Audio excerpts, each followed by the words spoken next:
Olá para você que está aqui com a gente acompanhando a nossa web rádio Defensoria. Esse é o podcast Entrevistas DPE. Eu sou Gislaine Teixeira e todos os dias a gente está por aqui trazendo assuntos muito relevantes para você. Hoje nós vamos falar sobre transplantes de órgãos. Setembro é um mês cheio de significado, marcado por campanhas que usam cores para conscientizar e salvar vidas. O Setembro Amarelo alerta sobre prevenção do suicídio, o vermelho sobre doenças cardiovasculares, o azul sobre direitos das pessoas surdas e o dourado sobre o câncer infanto-juvenil. O que todas essas ações têm em comum é a valorização da vida das pessoas. Na entrevista de hoje, nós vamos conversar sobre o Setembro Verde e a doação de órgãos com a doutora Patrícia Renovato, que é coordenadora da Central Estadual de Transplantes de Roraima. Ela vai explicar a importância desse gesto, os desafios do processo e como cada ação pode salvar vidas, reforçando a conscientização do Setembro Verde. Seja bem-vinda, doutora Patrícia. Muito obrigada por ter aceitado o convite. Eu gostaria de começar falando sobre a importância do Setembro Verde, que busca conscientizar sobre a doação de órgãos e a inclusão social. Como que a Central Estadual de Transplante de Roraima tem trabalhado para reforçar essa conscientização no estado?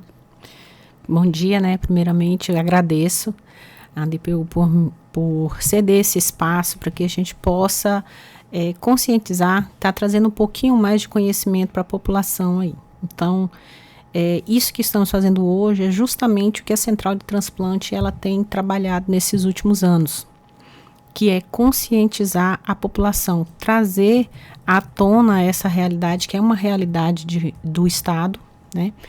Para se ter uma ideia, nós temos mais de 200 pacientes anualmente que realizam transplante, principalmente transplante renal e transplante hepático. Então, é necessário que a população tenha conhecimento e saiba que isso acontece no nosso estado, entendeu? Que é preciso conversar com a família. Então, assim, o Setembro Verde ele está aí para isso, para trazer à tona essa realidade, esse assunto. Então, precisa se conversar nas rodas de família, entendeu? Para que a família, os responsáveis por autorização, dessa doação, lá numa fatalidade, ter consciência que seu familiar tinha conhecimento sobre a doação e tinha o desejo de ser doador. Então, esse é o principal trabalho nosso aqui no estado. Então, a gente tem feito palestras junto aos profissionais de saúde das unidades. Também fizemos um levantamento das unidades hospitalares que têm condições de fazer esse diagnóstico, e também treinar essas equipes. Então, temos treinado equipes médicas. Nos últimos anos, nós fazemos os cursos de treinamento e qualificação por semestre, então uma vez a cada semestre. A conscientização com a equipe hospitalar, enfermeiros, fisioterapeutas, assistentes sociais. Então, todo mundo numa unidade hospitalar, ela precisa saber o que é o transplante, como proceder, quando você identifica um paciente, um potencial doador. Muitas famílias ainda têm dúvidas sobre o processo de doação. Quais são os principais desafios que vocês enfrentam para conversar com os familiares no momento da autorização? Em geral, é o desconhecimento, A maioria das famílias, quando ocorre uma fatalidade, ela desconhece que seu familiar tinha esse desejo. Então, quando a gente aborda a família, no momento certo, porque tem várias etapas a seguir, então o paciente sofre, somente pacientes em situações críticas, com lesões cerebrais graves, que justifique a morte cefálica, que entra nesse rol de identificação do paciente. Então, ele passa por avaliações médicas criteriosas, regulamentada pelo CFM, controlada pelo Sistema Nacional de Transplante, entendeu? Então, é muito rigoroso.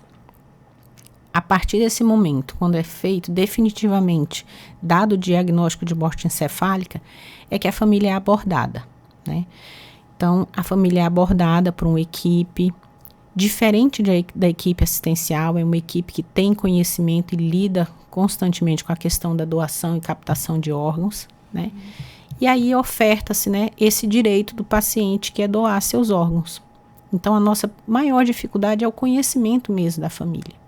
Então, e é um momento difícil que a gente precisa acolher, mas também precisamos dar essa oportunidade, né, para quem está na fila do outro lado, aguardando a possibilidade de ter um órgão e sair da fila do transplante.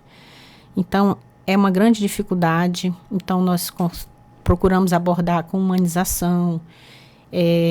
Sempre perguntamos se a pessoa, né, se seu familiar tinha comunicado. Alguns ainda falam sim, falou, mas a gente ainda tem dúvidas. Então, é feito todo um trabalho ali para que a família aceite, né? A gente dá o tempo da família também a aceitar dentro do que é prerrogado aqui, naquele momento, para que ela entenda se aquilo é o melhor para ele ou não. Uhum.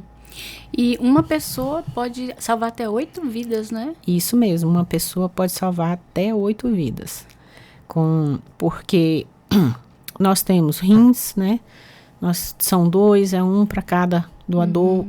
A nossa última doação, ela foi doado rim e fígado e foi possível salvar 4 vidas. Nossa. Né? Então, assim, é muito gratificante. E nós temos... Diminui um pouco até a dor da perda, né? Isso.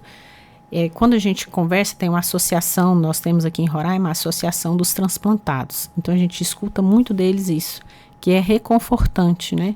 Você doar porque a pessoa entende, né? Depois que passa o luto. Então, ele entende que ele foi altruísta, que é uma continuidade, né?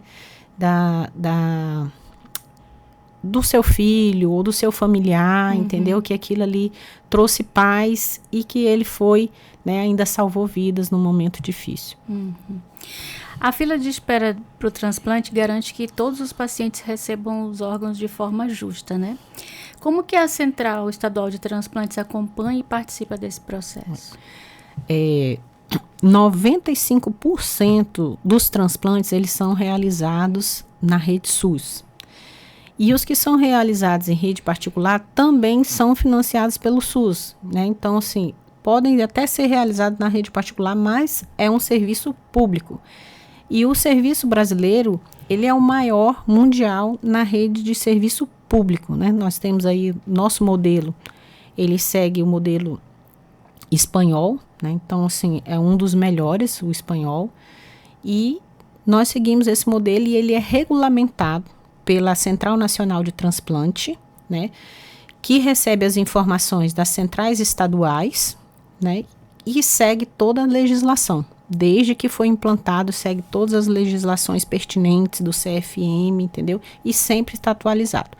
Essa fila é uma fila nacional, ela segue os critérios de urgência, né? Então, eu não tenho como colocar um paciente na fila, porque essa fila é transparente, ela está ali, à medida que quando tem o diagnóstico, a gente alimenta o Sistema Nacional de Transplante e a gente oferta ele a nível nacional. Então, quem tiver prioridade na fila vai receber esse órgão e vai ser contemplado, tá?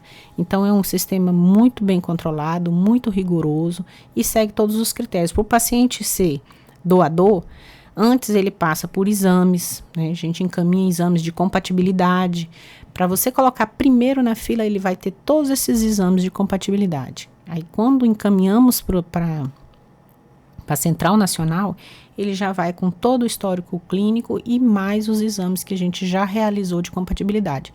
E esse paciente que está lá na ponta esperando, o que tiver urgência, critérios de urgência, é quem vai receber esses órgãos. Agora, uma curiosidade minha, tem alguma idade máxima que a pessoa falecida, né, pode doar os órgãos ou isso independe da idade? É mais a questão da saúde mesmo? Principalmente a questão de saúde clínica, né? De perfil clínico, mas a gente tem alguns critérios expandidos também na questão de pacientes mais idosos, mas a gente já tem situações, pacientes aí com 70 anos que estão doando, entendeu? Que são o que nós chamamos de critérios expandidos. Então, é uma avaliação mais rigorosa e com as tecnologias, exames que existem hoje de compatibilidade, cada vez mais você tem órgãos mais viáveis, né? Com menos chance de rejeição. Uhum. E no caso dos pacientes daqui de Roraima, quais os órgãos ou tecidos são mais frequentemente doados? Na doação de órgãos, nós temos o que nós chamamos de tempo de isquemia, né? Então, assim, Roraima é um estado que está deslocado aqui ao norte, né, no extremo norte. O nosso voo mais próximo aqui é 3 horas e 20 minutos para Brasília, e tem Manaus. Manaus também está fazendo transplante agora. Então, os principais órgãos nossos com tempo de isquemia maior que suporta isso aí são rins, que tem um tempo de isquemia prolongado, e o fígado. Então, são os principais. Então, esses é o que mais a gente tem encaminhado quando ocorrem as captações.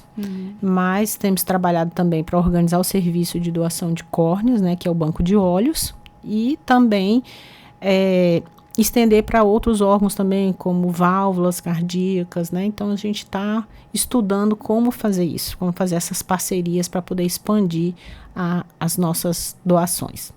E no caso dos pacientes que precisam receber transplante, vocês têm uma estatística de quais órgãos têm mais demanda? Os principais órgãos de demanda do estado, né, dos pacientes que atualmente saem em TFD, né, que é tratamento fora de domicílio, porque ainda o estado não realiza o transplante aqui. Então, esses são rim, é o principal, depois vem fígado e depois córnea. Esses são os principais. E a doação de órgãos também depende de logística e transporte, né, como a gente estava falando. Como que a central organiza a captação e envio para os outros estados quando é necessário? Tem que mobilizar um monte de gente, né? Atualmente nós precisamos mobilizar vários, né? Mas essa rede, ela já é muito bem fundamentada em todo o país. Então, envolve a FAB, envolve o SAMU, envolve os bombeiros, né? Então, para nós, principalmente a FAB. Então, precisa-se de tempo de voo. Quando vem uma equipe completa, né? Vem uma equipe completa de cirurgiões que vem captar aqui no HGR, na nossa unidade hospitalar. Então, a equipe vem, nós entramos em contato com a Central Nacional, confirmamos esse potencial doador, aí eles entram em contato com a FAB encaminha o avião com toda a equipe, com todo o material, eles pousam aqui e a gente busca, faz a captação e devolve. E esse aqui na nossa unidade, como Roraima é um estado pequeno, Boa Vista ainda é uma cidade que não tem engarrafamento, nós conseguimos fazer isso tranquilamente com ambulâncias próprias. Mas a última captação a gente precisou de batedor para poder conseguir passar ali naquela... Dependendo do horário, é complicado. Daquela via que saía ali do Goiânia, até chegar na FAB, a gente precisou de um batedor para liberar a ambulância. Isso. Então, assim, todo mundo já sabe. A Polícia Militar, a Polícia Civil, todo mundo é envolvido nessa rede aí. Então, quando a gente solicita apoio, é de imediato. E como que vocês fazem diante de resistências culturais ou religiosas para tentar convencer, né, a doação? A questão religiosa, ela não chega a ser uma resistência. A gente tem observado nas nossas entrevistas que a questão religiosa, ela ajuda mais do que atrapalha. Então, assim, as pessoas mais religiosas, mais envoltas na palavra de Deus, assim, são mais acessíveis. A questão cultural já é um pouquinho, né, principalmente quando envolve o conhecimento, né, o que é o transplante. Então, tenho muito receio do meu familiar ficar deformado, como que vai ser, entendeu? Então, a gente trabalha também essa parte com a família para poder não haver essa rejeição. E a outra nossa aqui, que é uma realidade, é a questão indígena, né? Aí a questão indígena, a gente tem os pacientes com possível potencial doador, porém tem essa questão do conhecimento, que é mais complicado ainda você trabalhar com os tuxás, com os chefes de famílias, naquele entendimento deles ali, que envolve a parte cultural, né? Então, religiosa do próprio indígena. Então, esse aí realmente a gente tem uma certa resistência, a gente ainda não trabalha a captação do paciente indígena aldeado, mas o paciente indígena que não é aldeado, a gente tem uma certa acessibilidade, ele tem um maior entendimento, então a gente também tem trabalhado com eles. Tem uma religião que eles não aceitam doação de sangue, né? Uhum. Então, acho que não aceitam de órgãos também. Eu fiz esse questionamento também, sabia? Falei, olha, se você não aceita sangue, porque o sangue, ele é considerado também um órgão, né? Um órgão vital para nós. E então, por que aceita a doação de órgão? Mas eles aceitam, entendeu? Aceitam, sim. Então, não aceito o sangue. Não adianta. Eu não aceito o sangue, mas eles aceitam a doação. Então, assim, quanto à doação, o transplante não tem essa resistência. É uma controvérsia, né? É controvérsia. E vocês têm muitas histórias de sucesso aqui em Roraima com transplantes? Sim, todos os nossos transplantes realizados aqui no estado, né, as captações, na verdade, realizadas aqui no estado e encaminhadas para fora, foram bem sucedidas, né? Nós tivemos órgãos viáveis, né, que evoluíram satisfatoriamente. E os pacientes que saem hoje, né, atualmente de TFD, eles também têm uma boa resposta, eles são acompanhados por um período mais prolongado, mas têm saído de maneira adequada. Hoje a gente tem uma taxa de imigrantes muito grandes também que estão entrando nessa fila de TFD, então tem toda uma documentação a ser preenchida, né, para poder legalizar e ele realmente entrar na fila como todos os demais brasileiros entram. Eu fico imaginando assim que, infelizmente, a gente vê todo dia no jornal acidente de trânsito com pessoas jovens, né? Deve ter muita morte encefálica por conta disso, né? Sim, nós temos uma taxa de acidente muito alta. Então, o índice de traumatismo craniano é muito elevado realmente no nosso estado por conta dos acidentes. E no caso da medula óssea, ela não tem essa urgência, né, dos outros órgãos? A pessoa vai lá e doa quando... Isso. A medula óssea, ela é feita hoje, o acompanhamento... Ela faz um cadastro, né? Isso, faz o cadastro, fica no cadastro. E também é feito o ambulatório dos pacientes, né, com indicação para transplante de medula óssea e também são encaminhados para transplante fora do estado. Eu fiz o cadastro há muitos anos. Eu espero que esteja ativo. Com certeza, deve estar. E que eu possa ajudar alguém se precisar. E refletindo sobre a importância da comunicação, quais canais de mídia e ações educativas têm sido mais eficazes para aumentar a conscientização da doação? Nós temos observado que as comunicações de rádio, TV, né, e as mídias sociais são os que alcançam o maior número da população. E também a parte interna que a gente é feita junto com os profissionais de saúde. E no caso de transplantes pediátricos, quais são os protocolos? Porque é diferente de adulto, né? Tem umas diferenças pequenas, né? Então, assim, a criança ela tem que ter um peso maior, em geral, maior de 15 quilos, né? A gente tem também para você fazer as avaliações clínicas, né? Tem que contar o tempo de nascimento, né? A partir... Então, pega algumas nuances ali, pouco diferente. Então, assim, de um mês, 7 dias a 2 meses. Então, você vai olhar um valor para pressão para você começar essa avaliação, né? Então, tem todos os critérios. Também para avaliação do exame complementar, qual é o mais indicado. Se eu vou fazer um Doppler, se eu for fazer um eletroencefalograma, que no caso da criança aqui a gente tem o eletroencefalograma como preferencial. Então, ele tem essas nuances, mas no geral, acho que mais de 90% o exame é semelhante. E como é que vocês se adaptaram e trabalharam com isso na época da Covid? Imagino a confusão. Na época da Covid, aqui em Roraima, assim, praticamente não houve, né? Assim, muito poucos. E também tinha a questão ainda da transmissão do vírus, né? Então, foi feita algumas normativas pelo Conselho Nacional, pela Central Nacional de Transplante. Então, até hoje ainda existe essa regulamentação. Então, para que a gente faça uma captação, a gente precisa do exame, né, do RT-PCR, que confirme ou não a presença de Covid. Então, o paciente que tem um RT-PCR positivo, ele está fora, né? A gente exclui esse paciente. E os pacientes negativos, a gente dá seguimento na captação. Então, ainda é um controle rigoroso, né?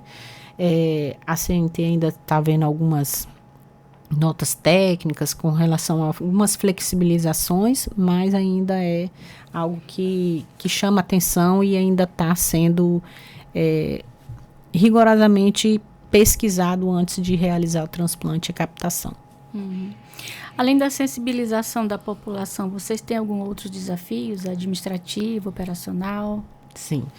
Nós temos um desafio enorme que é a logística. Né? Então, assim, hoje o maior desafio nosso é a logística.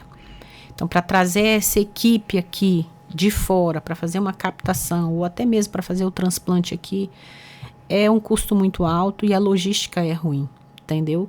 Então, a questão aérea, para poder, você não tem mais voos, parece que cada vez que passa a gente reduz mais nossos voos, né? E o preço só aumenta. E o preço só aumenta, entendeu? Então, isso é uma grande dificuldade. Então, o que nós da Central de Transplante, junto com a Secretaria de Saúde e o apoio do governo, a gente tem conseguido? A gente está treinando nossos cirurgiões em centros de referência para que possamos realizar a captação aqui. À medida que a gente tiver os nossos cirurgiões, a gente já está com 2 profissionais sendo qualificados, né? À medida que tiver isso, a gente vai começar, que é o nosso objetivo aí para 2027, 2028, a gente iniciar o transplante intervivos, né? E aí evoluir para transplante renal e hepático aqui no nosso estado. Porque dessa forma a gente consegue trazer mais conforto, né? Maior, contempla os nossos pacientes, mais pessoas aqui no próprio estado, sem precisar de estar encaminhando para fora. E intervivos é o quê? Rim, fígado? São os rim principalmente, né? E o fígado também é possível. Então, dá para fazer aqui no estado. Mas principalmente a gente começa aí com o rim. Eu tenho uma colega que recebeu um rim do irmão dela vivo. Graças a Deus deu certo. Não teve rejeição. E vocês fazem algumas atividades em escolas de conscientização para ensinar as crianças? Nas crianças, não. Nós fazemos nas universidades, né? Então, assim, é preciso conscientizar nas universidades. Então, a gente tem feito todo ano, né? Quando chega no Setembro Verde, nós fazemos nas universidades. E vocês fazem alguma avaliação depois que acaba o Setembro Verde para ver se melhorou alguma coisa? Sim, o que nós observamos, né? Toda vez que a gente faz o curso, faz uma palestra, né? O índice de autorização familiar, ela aumenta, né? A gente vê isso em outros estados e também a gente consegue ver aqui no nosso estado. Como o Roraima faz principalmente notificação, né, de morte cefálica para poder captar, então a gente vê significativamente o aumento dessas notificações, porque o profissional ele se empenha em estar identificando, né, fazendo o diagnóstico, e aí a gente consegue acolher a família que é chegar na entrevista familiar. E para quem quer se tornar um doador, que a gente estava conversando antes, o que a pessoa tem que fazer? Ela, principalmente o que nós falamos no início, né, conversar com a família, né, então, um momento que achar adequado, trazer isso à mesa, numa roda de conversas, né, então, trazer isso para a família. Existe também uma parceria da Central Nacional de Justiça, né, junto com a BTO, que eles fizeram um sistema no cartório, né, o e-notariado, onde o paciente entra, faz o seu cadastro, e aí ele pode ali declarar que ele é doador. E esse e-notariado aí, esse sistema, uma plataforma, ele é acompanhado pelo Sistema Nacional de Transplante. Somente as pessoas que têm autorização podem seguir e ele vai servir como um instrumento na hora de entrevistar a família, né, para comprovar que aquele paciente realmente ele tinha interesse. Mas somente a família pode autorizar, né? Somente a família de primeiro grau ou a esposa que tenha que é legalmente esposa ou então que tenha a documentação de união estável, né, que pode. Então, só naquela hora da entrevista familiar é que a família vai decidir. Então, é importante realmente conversar, porque senão a família só vai descobrir ali naquele momento. Tá? Tem um site, né, www.aedo.org.br. Isso. Nesse pode fazer o cadastro. Pode fazer o cadastro. E no aplicativo e-notariado. Esse mesmo. Aí ali ele vai fazer uma declaração de que ele tem interesse em ser doador. E qual mensagem você pode transmitir para as famílias, né, que perderam alguém, né, para fazer esse ato de solidariedade? Então eu desejo aqui que tenha força, né, e entendam esse momento ali de luto como uma sequência, né, um ato altruísta, né, um auxílio ao próximo, um ato de benevolência que você vai ajudar aquela pessoa que está ali, naquele momento, né, de dificuldade também, numa fila esperando, lutando pela vida. Então, que o seu familiar pode sim salvar aquela pessoa.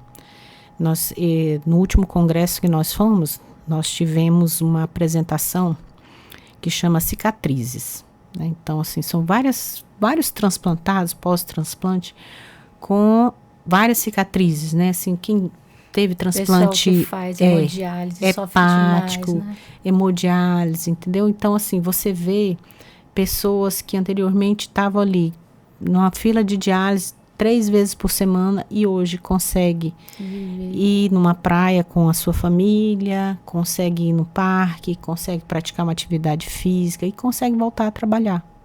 Então, é um momento difícil que vai ser confortado, né? Eu acredito que pelo tempo, e é um momento de amor, né? É um ato de amor muito grande você doar o órgão para outra pessoa. Então, como a doutora falou, além de fazer o registro, né, oficial, converse com a sua família. Eu já deixei avisado lá em casa que o que prestar de mim pode doar. Espero que preste alguma coisa, porque deve ser muito gratificante mesmo, né? Você ver a continuação da vida da pessoa que você gostava em outra pessoa, né? Que passa a viver plenamente. Isso mesmo. Eu queria dar os parabéns pelo seu trabalho, doutora Patrícia. A gente fica com mais esperança na humanidade vendo essas coisas acontecerem.